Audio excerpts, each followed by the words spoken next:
2, 1, go.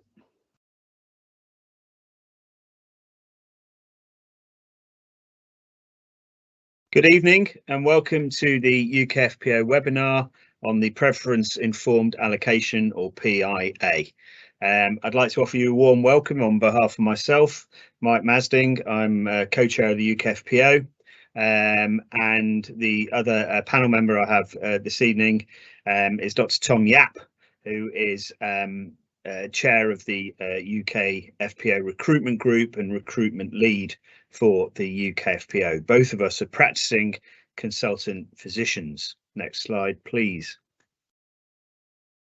The aim of this webinar is to discuss the preference informed allocation, how we have got here, and how you can apply through a preference informed allocation for your foundation programme post. We asked for questions and many were kindly sent in, so thanks to those of you who took the time to do that.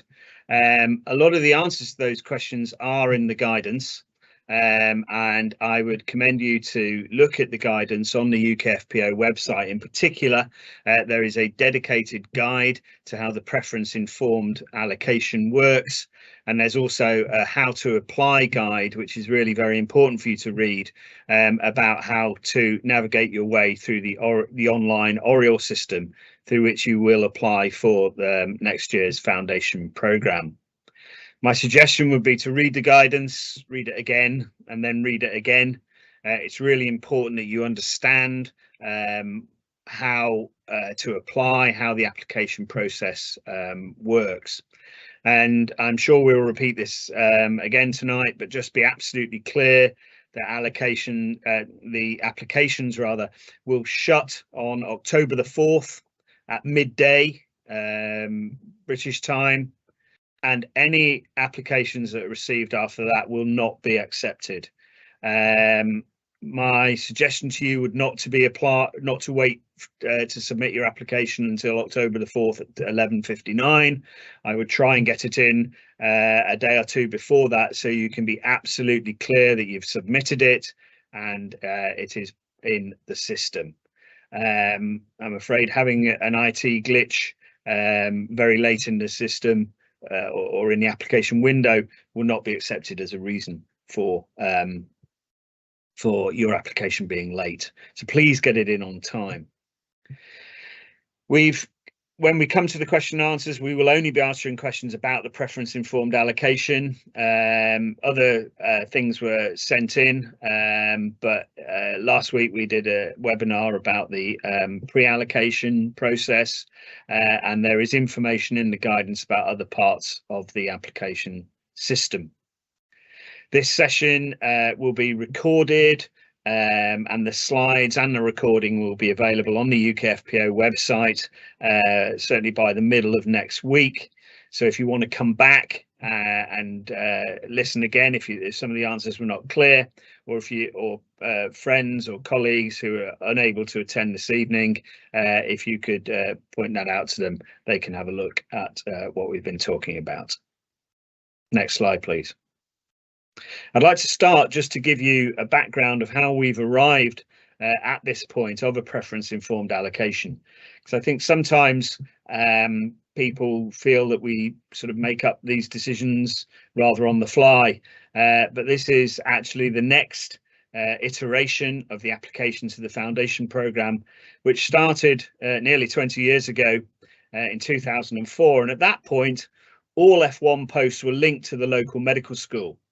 So, for instance, in Wessex, all the posts in Wessex were linked mainly to Southampton Medical School, with a handful from a London medical school, and that was it. So if people from those medical schools wanted to go elsewhere, they basically couldn't.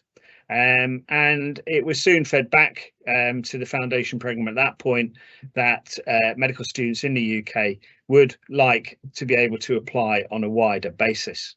Next slide, please. So in 2006, the first national application process was devised. This consisted of an academic rankings supplied by the medical school, with the majority of the marks made up by white space answers to some nationally prescribed questions. It was soon felt that this was unfair. Some applicants were obviously having help with some of those white space answers, and some applicants unfortunately were accused of plagiarism as their answers were identical. Next slide, please. Because of this, a project was set up looking at selection into the foundation programme, and indeed all the papers and data that was used to come up with the next iteration of the application is still available. If you look up ISFP project, there is an archive of all that was done at that point. Next slide, please. What came up with was a ranking according to two measures: an educational performance measure, which made up about 50% of the marks based on performance at medical school, and then a situational judgment test, SJT, which I'm sure you've heard of. And originally this was a paper test which made up the other 50% of the marks. So every applicant received a score and were ranked accordingly. So at that point, it was probably about 6,500, 7,000 applicants. Somebody came first with the highest score, and somebody came 7,000th, and anywhere in between. But I just really want to make it clear that since 2006, there has been a national ranking of applicants, and what we're talking about with the PIA is just a different way of doing that ranking. And indeed, medical student representatives fed into the project looking at selection into the foundation programme, and it was very clear that from a medical student point of view, ranking was desirable.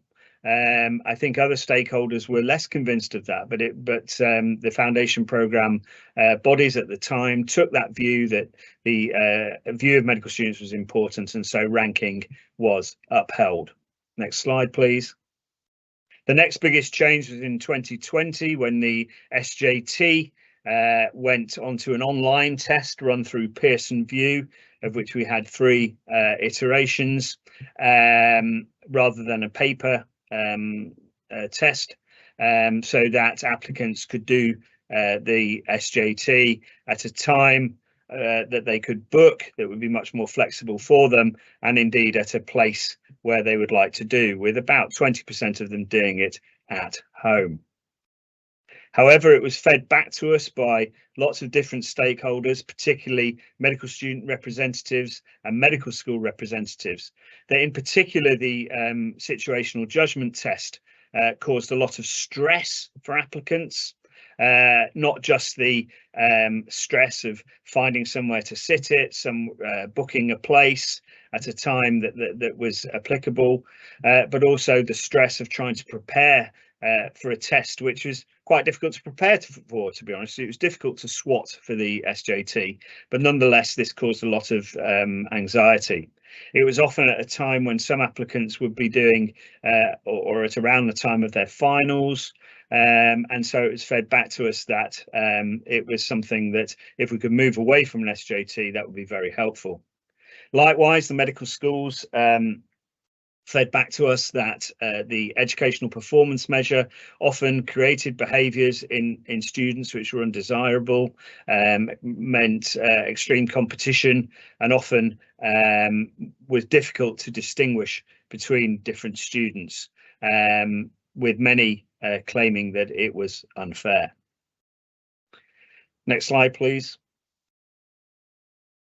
At this point, I'd just like to mention about competition ratios. Or we have the data for which applicants put which foundation school first as their choice, and we can calculate a competition ratio. In other words, the number of people who put a foundation school as their first choice divided by the number of posts that are present. And this is just the data from 21, 22 and 23. If you go on the UKFPO website and look for something called the Stats and Facts Report, these competition ratios are available going back many, many years, right back to about 2009, 2010. So this data, you can see, shows that there is quite a significant competition ratio difference between different schools. If we concentrate on last year's data, 2023, you can see that at one extreme, the London Foundation School has 2.4 applicants per post, and at the other extreme, West Midlands North, 0.36 people putting that school first per post, and then just about anywhere in between. So what this tells us is that some places are popular and some places are less popular. However, I must make it clear that the role of the UKFPO as an NHS funded body is to try and ensure that there is, as equal as we can make it, coverage of foundation doctors to go throughout the NHS. Foundation doctors make a very important contribution to the patient care in the units that they're working at, in the GP surgeries that they're working at, and patients throughout the country deserve the same standards of care. So it's not true to say that patients in London, which is very popular, deserve higher standards of care than those in the West Midlands North, which isn't. All patients everywhere deserve quality care. So it is a very important part of the role of the UKFPO to try and ensure that we have as many doctors as we can throughout the country, not just in the more popular areas that you can see here. Next slide, please.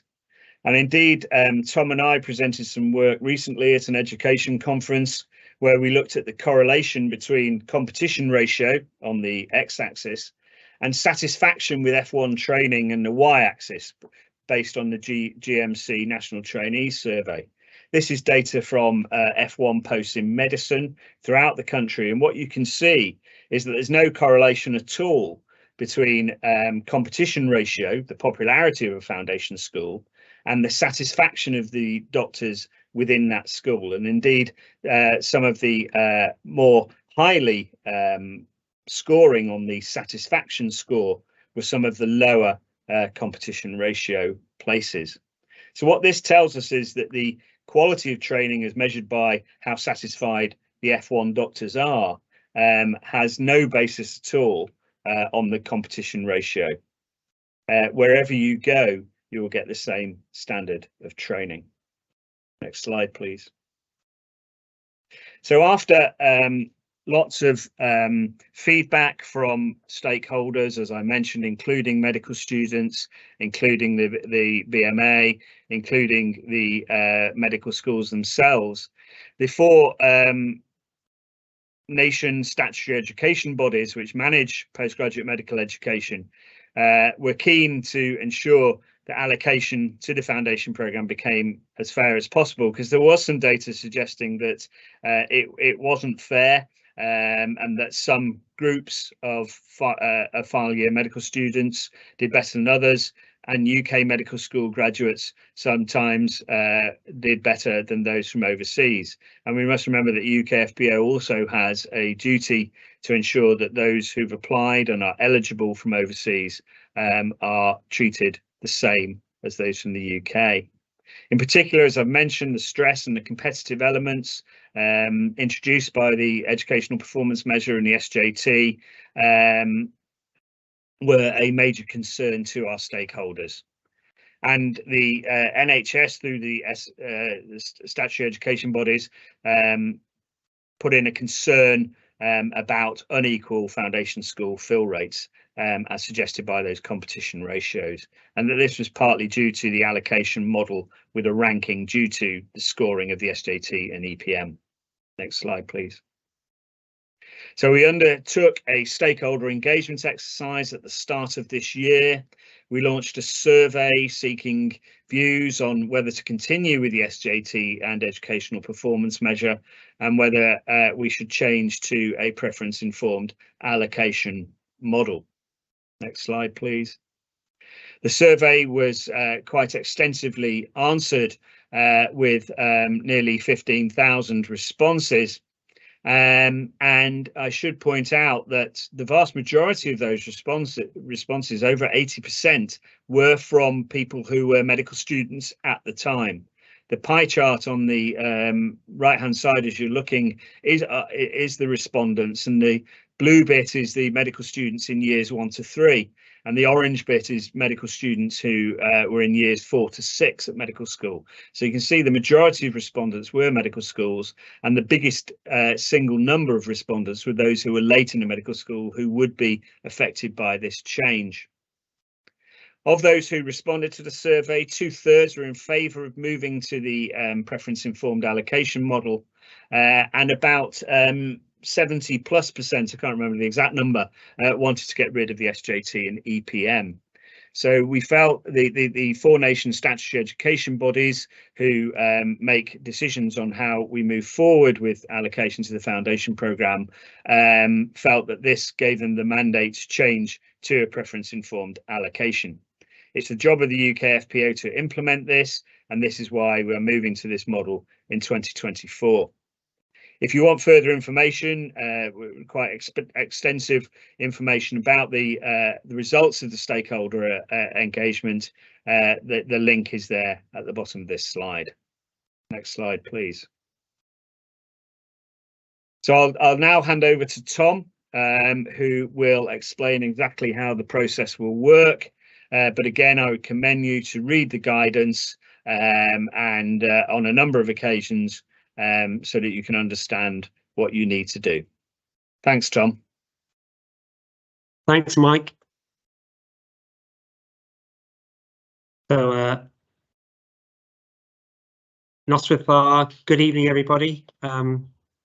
So I'd just like to reiterate some of Mike's points, that actually it's important you make the most of wherever you're allocated for your foundation programme. There are plenty of opportunities, and all schools offer a great experience. So how will the preference informed allocation work? Well, as Mike said, again, guidance is available on the UKFPO website, and we'd encourage you to look at it. In particular, if you go to that link, Preference Informed Allocation, the UKFP 2024 Applicant Guide to Allocation, there's actually a couple of pages with a flow diagram which talks you through the actual algorithm, which is we're going to cover now, but you'll have time to reflect on that as we go. It is important. There's different ways you can run an algorithm with a computer generated ranking, but with this one, we're trying to give as many applicants as possible their first preference foundation school, and that's a key point, and it's something for you to bear in mind, because your biggest decision will be which school to preference first. Okay, at the time of the algorithm is run, you will be given a computer generated ranking at that point, and that will then follow you through the system. It's important to note that we do have separate recruitment processes to our specialised foundation programmes and foundation priority programmes, the latter of which will also use a computer generated rank, but that is a separate rank and it is just for FPPs. So that's only if you apply for those programmes. There are 2 passes, and we're going to take you through that in the next slide. Next slide, please.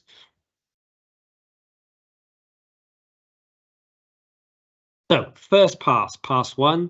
Okay, the algorithm will work through the applicant list based on your computer generated rank order. As Mike says, if we have 10,000 people, people will be ranked from 1 to 10,000, and it will work through from 1, 2, 3, 4, and all the way down. If a place is available in the applicant's first choice foundation school, they will be allocated a place in that foundation school. So going back to Mike's slide about competition ratios, if you apply to an undersubscribed foundation school, that is, they have less people preferencing it first than places, then you will be allocated to that foundation school. Only when there is more demand than supply, i.e. more people have preference to school than places, does the computer generated ranking play a part.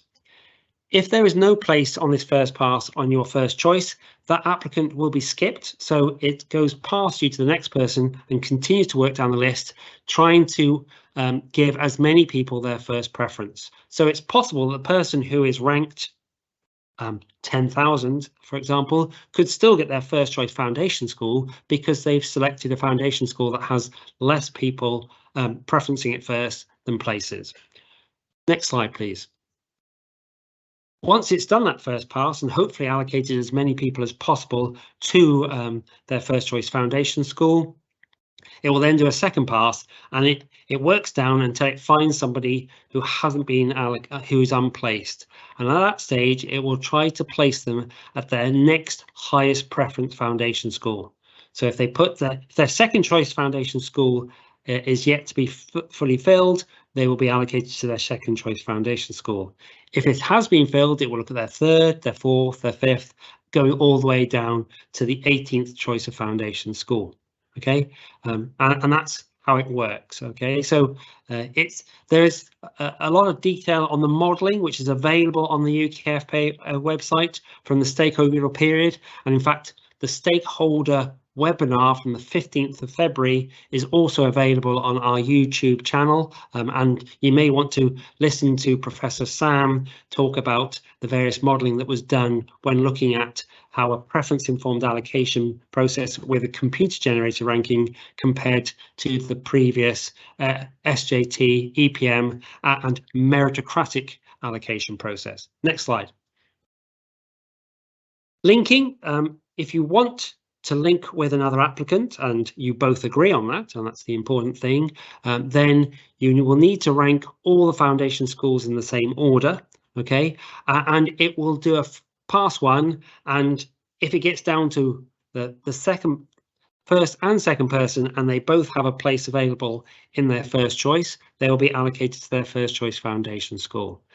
If it's not possible and you're skipped, it will work down with the lower ranked person until they find their first choice foundations, their top available foundation school, and then both applicants will be allocated to that school. Okay, if no schools have two places available, the link is broken, but I think that is relatively unlikely to happen. Okay, so next slide. And then we're now on to questions. But again, so please do read the guidance, and you can watch back this webinar, last week's webinar on pre-allocation, and the previous webinars on the stakeholder engagement and how we came to adopt this new allocation process. Thank you. Mike. Thank you, Tom. So these are the questions that we've been asked, and Tom and I will try to answer them. As I say, some of the questions that were asked have been answered already in our slides, and I suspect an awful lot of them will be answerable through reading the guidance that we've put on our website. But the first question we'd like to answer, which has been asked quite extensively, is why are you introducing preference informed allocation so quickly? Well, I think this is being done firstly because of the stakeholder engagement outcome, where, as I've already mentioned, 2/3 of a very large number of people expressed a preference for the preference informed allocation, and so it would be remiss to ignore those people and put it off for a while. Significant concerns, as I mentioned, have been raised about the previous model, the stress it caused, and some of the issues at medical schools. And I suspect if you asked some of your predecessors, they would express that view about the SJT.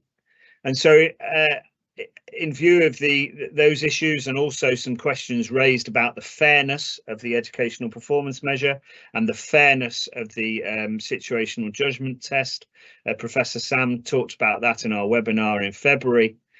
The medical schools and the 4 nations statutory education bodies felt it was very important to address all those issues as soon as possible and not wait once they'd been aired. And so that's why the new model has been introduced for UKFP 2024. I should say at this point that we will review it. Certainly the effects of the change, the effects of behaviour of applicants on an annual basis with all our stakeholders, and certainly after a year or two of doing the preference informed allocation, we will look at the results of what's happened, our fill rates in various foundation schools, the effect on competition ratios, and the numbers of people who've received their first preference foundation school, and then make further iterations if necessary. As Tom has already mentioned, remember our aim is to get as many people as possible into their first choice foundation school. But as you will have seen from the differences in popularity of foundation schools, I'm afraid it won't be possible to get everyone where they want to go. We've never achieved that. We don't know of any system anywhere in the world who often have allocation processes who can achieve that. But what we aim to do is get as many people as possible into their first choice foundation school. But we won't be able to get absolutely everyone into their first choice. Otherwise, we would have large swathes of the country without any foundation doctors at all. And that would be unacceptable to the NHS. So, Tom, questions come in? Can we know our ranks before preferencing? Thanks, Mike. The simple answer is no, because the ranking is only generated at the time we run the match. So the system is built such that it happens as the allocation process is run, and therefore the rank will happen at that time. I think the important thing is, again, this is a preference informed allocation, and it's based on your preference rather than your ranking as the first instance. And as I've said before, in most cases where there is in an undersubscribed situation, so less people preferencing the school than places, then there's a guarantee that you're going to get into that foundation school. So simple answer is no, the rank is generated at the point of allocation, so you won't know it before preferencing. Mike. Thanks, Tom. Next question, why does allocation have to wait until March when there's no SJT to sit or no educational performance measure to be calculated? Well, there are still processes within our foundation programme allocation that need to run before the main allocation, and in particular the specialised foundation programme, what used to be known as the academic foundation programme. The applications for this will open at the same time as applications to the whole foundation programme, but the recruitment to this is different. It's run at a foundation school level, and in some cases it involves interviews, and so that all needs to take place before we do the main allocation using the PIA. And in addition, the foundation priority programs also need to be run before the PIA, and if you're going to apply for the specialised foundation programme or the priority programs, that will all happen before the PIA. In addition, we have other things that we need to do to ensure that people who've applied from overseas are eligible for the foundation programme, and some of those will undergo a OSCE style clinical assessment, which we need to carry out before we can do the PIA. So there's still a lot of things we need to do before we can carry out the preference informed allocation, and that's why that will remain in March. Question, Tom, if you'd be kind enough to answer this. Will the rank be the same for all stages of allocation, i.e. allocation to foundation school, group and to programme? Thanks, Mike. So a lot of the conversation during the stakeholder period was about PIA and a computer-generated ranking and allocation to foundation school. But for all of us involved in the foundation programme, that is only the first part of your allocation to an actual job. So once you're allocated to school, you then can be allocated to a group if that's what the school does, and then after that you're allocated to a particular programme.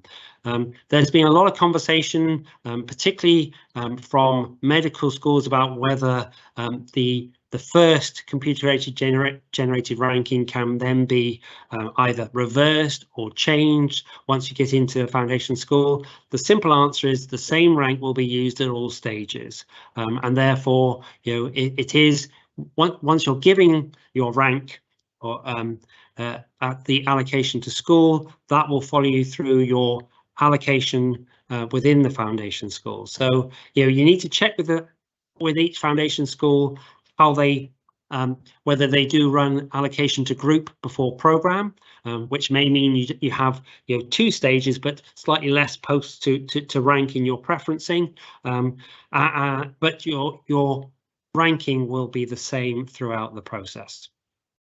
Mike. Thank you, Tom. The next question I'll answer. What data was used to model the outcomes for preference informed allocation? Well, the data used was from our recruitment process in 2022 starters, so for those who started in August 2022, and an explanation of what we did and what that data showed can be found on the UKFPO website.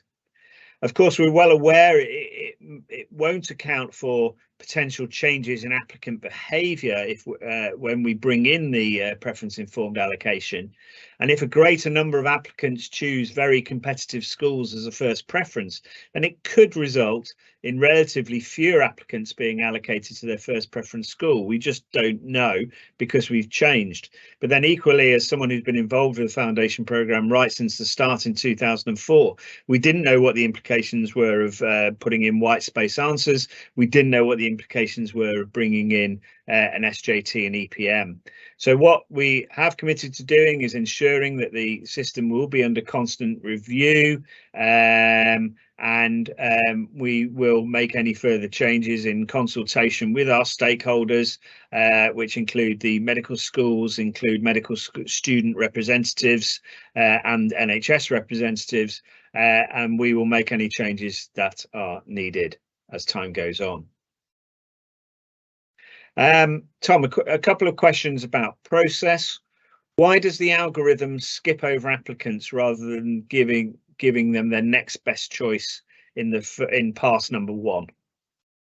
Well, as mentioned in the talk already, Mike, the important thing is that this process is designed, the algorithm is designed to allocate as many applicants as possible to their first choice preference. And I think the modelling from that was done ahead of the stakeholder exercise suggested that on the current with the current data, around about 73–75% of people would be allocated to their first choice foundation school with the old system as was, and with this new system. As you said, it will depend on applicant behaviour, but as it stands, the system is still geared up to allocate people to their first preference, as many people as possible, and that's why your first preference is probably the most important decision you're going to make. Thank you, Tom. Another question about the process for you. Is the computer-generated rank more important than the order in which you preference deaneries or foundation schools, or vice versa? Which is more important, do you think? So just to reinforce the message, Mike, it is your preference which is most important, and I think it's important to confirm that actually the computer-generated ranking applies to the whole cohort, not just the number of people who preference a particular foundation school. So as I said before, if you had 10,000 people, people would be given a rank from 1 to 10,000. If 500 of them have preferenced a particular foundation school which has 300 places, their ranking from that 1 to 10,000 would be a relative rank within that 500. But then we wouldn't be ranking those 500 people for that foundation school of 300. So your preference, your first choice preference, is the most important. And as I've said, and I will say again, if you apply to a school that has less people preferencing it first than places, you will get into that foundation school. If you apply to a school that has more people preferencing it than places, then it will depend on your ranking. So it is of secondary importance. Mike. And I think, as Thomas mentioned, and just to make it really, really clear, is that in all the processes of allocation that we've had before, the applicants have all been ranked. We've not changed that people are being ranked. That has always been the case since 2006. So for the last 17 years, all foundation applicants have been ranked. What we're changing is the way that people are ranked, following feedback from stakeholders that the way we ranked them before was very stress-inducing and in many ways very unfair. But that ranking has always been there. Next question: do we have to preference before the close of the application? There is the chance to amend your preferences after the application window closes, but you must complete an initial round of preferencing during the application window. If you look on our website, we've got a UKFP 24 timeline which shows you all the appropriate dates. But just to remind you, you must have your application in with the first preference ranking of your preferences in by October the 4th at midday. After that, you can then change your preferences if you so desire, but up to that, you must get that first ranking in by 12 o'clock on October the 4th. We've been asked, will data on how many applicants receive their first choice be published? Yes, we publish that data every year. If you want to, you can go back at least 12 years and see how many people got their first preference. It's called a Stats and Facts report, and we will publish that data, not just to our stakeholders, but on our website, letting people know how many got their first choice. A question again about the process, Tom. Does the computer-generated algorithm have access to the applicant's protected characteristics, such as ethnicity or gender, when processing the allocation? Quite simply, Mike, the answer is no. That plays no part in the computer-generated ranking using the algorithm. So that data it is purely based on a computer-generated ranking from 1 to whatever the final number is. So it does not play any part in the algorithm. Thank you, Tom. The next question is, if you apply for but are not selected for specialised foundation programme or for foundation priority programmes, and you move into the preference informed allocation, does that disadvantage you in any way? Are you then at the bottom of the list? Well, the short answer to that is no, you're not disadvantaged in any way. So how it will work is, if you apply for specialised foundation programme and or foundation priority programmes, those processes of allocation will occur first. Then anyone who is unsuccessful and hasn't been placed in either an SFP or a priority programme will then go into the preference informed allocation, but just with all the other applicants. There will be no disadvantaging to them at all. And just to be absolutely clear, as we put a statement on our UKFPA website last week, following agreement from the 4 nation statutory education bodies and the wider NHS, we can say that all eligible applicants who are still in the process will get a post. So if you're unsuccessful with specialised foundation programme, if you're unsuccessful with priority programmes, you will still get a foundation programme post through the priority preference informed allocation, and you will not be disadvantaged in that allocation itself. Tom, going back to linked applications, as you spoke about, at the point where the link can't be honoured, will you take the pair's lowest ranking, or will each member of the pair return to their original rank given? So, if the link can't be honoured, and I think that that's a relatively unlikely scenario, unless, of course, you preference the oversubscribed schools as a group altogether. But if the link cannot be honoured, the algorithm will put those applicants back into the list as if they weren't linked and assign them ranks alongside all the other applicants. So it is, in theory, it is possible that the link can't be honoured, but I think, again, look at your preferencing, particularly preferencing as a pair, because, again, there's two people to be considered and a computer generated ranking. But yes, if it can't be honoured, the algorithm will allocate you back as if you weren't linked. Thank you, Tom. And then the final question today is about the engagement process. Suggestions for changes to the preference informed allocation were made by stakeholder organisations. Why were these not implemented? Well, first of all, the UKFPO has a large number of stakeholders, and we take all of their opinions very seriously. However, of course, as ever, opinions can vary, and so it was impossible to take on board everyone's suggestions, and I suspect if we always went with what everyone wanted, we would still be back where we were in 2004.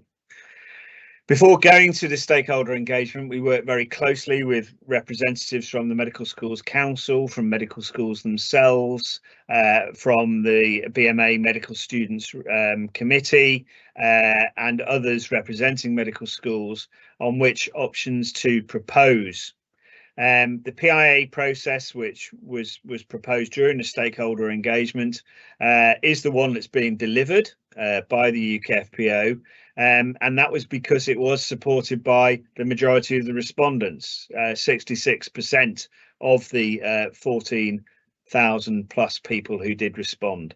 So we have taken on board what the majority of people who responded to our engagement exercise wanted. As I've already mentioned, we will review this on an annual basis and make any changes as necessary according to discussion from our stakeholders. But again, they will have differing views, and we will try to do what we feel is the right thing for our stakeholders, but also for the NHS, to ensure that the clinical care provided by foundation doctors can be ongoing and as widespread as possible.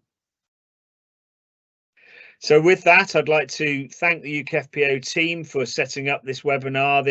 We've done webinars like this over a number of years, organised by the UKFPO. So thanks very much to them for organising it. Thanks to you for your attention, and particularly those of you sent in questions. That's really, really helpful. And I'd like to thank Tom for giving up his time to come and talk to you. We all wish you the very best of luck with your applications, and we hope that you will enjoy your time as a foundation doctor as the first stepping stone into a successful medical career as you go on. So thanks very much. Good evening. Thanks.